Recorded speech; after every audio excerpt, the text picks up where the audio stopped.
નું સેલ તો આખા ગામમાં હોય, પણ કૈલાસમાં આવી ગયો ભાઈ મહાસેલ, જે માર્કેટમાં વેચાતી બીટ્સ વર્ક ઓર્ગેન્જાની જે 4000 5000 6000 વાળી આ ઓરિજિનલ રિયલ ઓર્ગેન્જાની સાડી અમારા શોપ પર જે ભાવ કહીશ ને ભાઈ, તમારો હોશ ઉડી જશે ને તમને પેલા તો સાચું જ નહીં લાગે.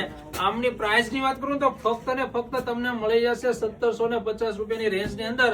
આ બધી એમની ડિઝાઇનો છે જે આગલા 5 વર્ષ સુધી જે સાડી હાલવાની છે, જેમની ફેશન નથી જવાની, એ બીટ્સ વર્ક ની ઓરિજિનલ એવી ઓર્ગેન્જાની સાડી છે. ઓરિજિનલ કલર ના ફોટા જોઈને તો વોટ્સઅપમાં મેસેજ મોકલી દેજો. કાચું હોનું છે ભાઈ. અત્યારે અમારા શોપ પર જે ભાઈ રિનોવેશન નું કામ હોવાના લીધે જે અત્યારે મહાસેલ મૂકેલો છે ને ભાઈ, તેનો લાભ લઈ લેજો, કારણ કે આવી વસ્તુ મળવી બહુ મુશ્કેલ છે. પ્યોર ફેબ્રિક અને સોલી બેઝ એમનું બ્લાઉઝ આવશે શાનદાર. સમજો આ બધું ઓર્ગેન્જાનું આખું બીટ્સ નું વર્ક આવશે, જે માર્કેટમાં 5000 6000 રૂપિયાની રેન્જ ની અંદર ખરેખર અત્યારે વેચાય. તમે પ્રાઇસ પેલા જાણી લેજો, પછી તમારા શોપ ની વિઝિટ કરજો. અને મેચિંગ મસ્ત એવું સોલી બેઝ ઉપરનું બ્લાઉઝ આવશે. કલરના ફોટા માટે વોટ્સઅપમાં મેસેજ કરો ને આરસ તમારી શૈલીને શેર કરી દો ભાઈ, કારણ કે 1750 માં આમોડન તો મફતમાં, કારણ કે અમારા શોપ પર ઇનોવેશન નું કામ હાલે એટલા માટે. Thank you.